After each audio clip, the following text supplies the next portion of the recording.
Africa has the highest number of public protests. There's been a surge since the mid-2000s. The Human Sciences Research Council conducts a national survey annually. Dr. Stephen Gordon from the Council joins us right now from our Durban studios. Dr. Gordon, thank you very much for joining us this evening. Now, your organization has for years now been tracking the tens, if not thousands, I mean hundreds of thousands rather, of protests that have been taking place in the country. The key concern, of course, has been that since 2009, these protests have become increasingly and often excessively violent. Yes, obviously this is a major concern for both our policymakers and for the country at large. But I think we need to connect what we see on the streets to a larger problem in our country, and that is the decline of institutional trust. Citizens over the last 8 years have grown increasingly distrustful of South Africa's major democratic institutions, including our national and local governments. This kind of decline in institutional trust can only have a negative effect on social cohesion in our country. What is the single biggest contribution to that institutional trust that you're referring to? I mean, obviously there are a number of different factors, and I would hesitate to locate it to just one.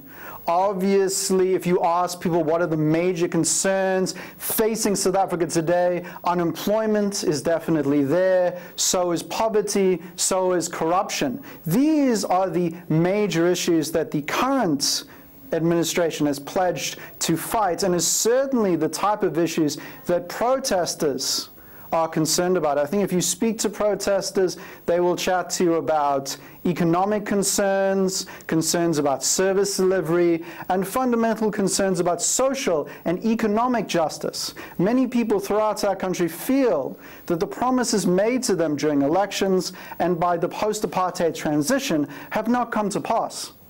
Well, I'm glad you mentioned that term, service delivery protest, because, I mean, we've generally lumped these protests together, calling them service delivery protests. But how accurate has that label been? Is it really or only service delivery that is responsible for these protests? Well, you touched on a very, very important issue regarding the collection of data on the motivations of protest. Now, it is often very difficult to understand the motivations of protest. The data on this issue isn't always as good as we'd like it to be. And indeed, Peter Alexander has produced some very interesting analysis of this issue, perhaps questioning whether we can call all these service delivery protests service delivery protests. Obviously, protests about service delivery could be about other things. For example, the recent N3 protests in which trucks were attacked. The motivations behind these protests are currently the source of debates. Was it because the truck companies were hiring foreign workers, or was there another cause? At the moment, as far as I'm aware, we do not know. Well, we've heard, of course, of instances where it's been said that certain protests have nothing to do with service delivery, but a lot to do with power mongering, power struggles within and among politicians in very specific localities and regions. I mean, this could certainly be the case. I think, you know, more research and continued monitoring of the situation is required. There needs to be a more amicable way that citizens can voice their concerns about policies and politicians, and so we can have more peaceful conduct of civic relations in this country. What's been difficult, though, Dr. Gordon, with collating accurate data that can actually tell us why people are are protesting, is it wrong to believe or accept what people tell researchers to be the cause for why they're protesting? Well, I think we must look at some of the available data that we have. You know, here at the HSRC, I am involved with the South African Social Attitudes Survey. Now, in that survey, we ask people how they view protests, positively or negatively. Do they think protests are successful or unsuccessful, and if they've participated in those protests. Now, this is an interesting way to understand the cultural, civic environment in which protests take place. For example, if an individual were to view protest action as being successful, therefore successfully realizing the goals that protesters wanted, then they are more likely to view protest action positively. This is the same for peaceful protest action as it is for disruptive forms of protest action, as it is for violent forms of protest action. When violent forms of protest action are seen as successful in achieving their goals, the public tends to adopt a more favorable view of them. This is a significant problem, I feel. But then for those who have to do something about the demands that people make, and the people who have to be accountable where public property has been destroyed and life and limb are being threatened, how important is it then that they take it upon themselves to actually make sure that we have reliable data as to why these protests are happening? I think that peaceful protests are an important part of any democracy. Peaceful protests can act as a way for communities to leverage public officials to achieve tangible results. Violent protest action, of course, is another story. Violent protest action is very disruptive to civic cohesion, and we should try and resolve the use of violent protest. As regards to what the policymakers should do, obviously South Africans are concerned about very tangible issues. They're concerned about service delivery, they're concerned about unemployment, they're concerned about poverty, they're concerned about corruption. These issues should be tackled. But do these cut across? Let me make just, I suppose, for the purposes of both simplicity and illustration. We've seen protests in Vuane, for example, in Limpopo, right? We've also seen protests that have just been as violent and destructive in the Western Cape, for example. Now, these two provinces are run by different political parties, and politicians would have you believe that there are differences in how the two political parties, for example, run their respective provinces.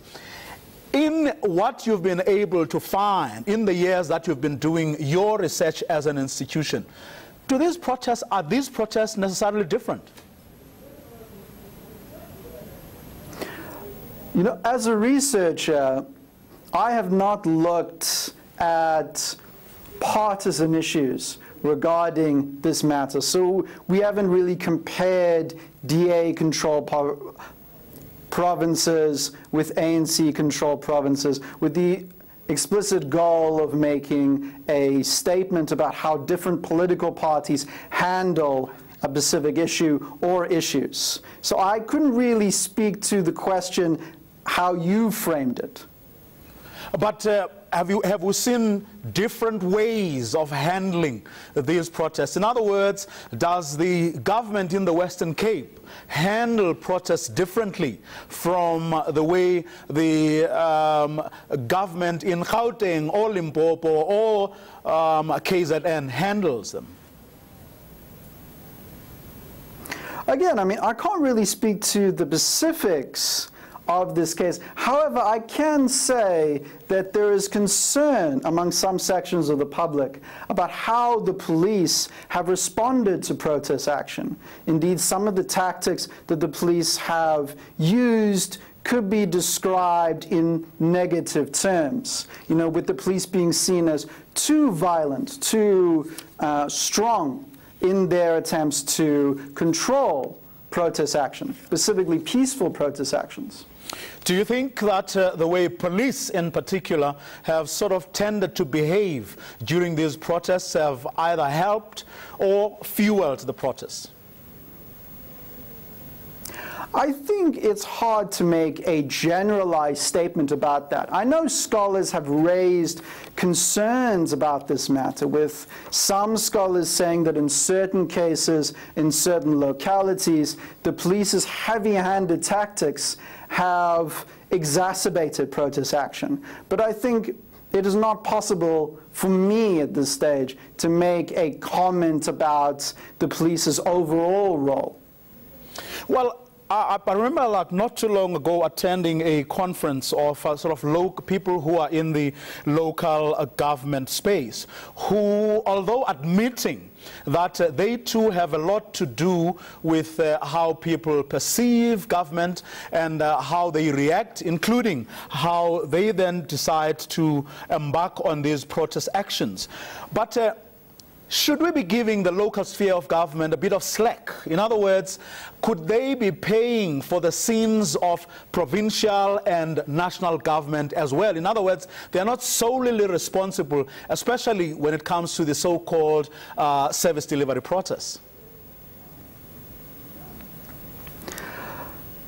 I mean, you raise an interesting point. I mean, where do we allocate responsibility, when it comes to an issue like service delivery, which many protests are about? Often local governments have restricted resources in which to deliver on social delivery promises.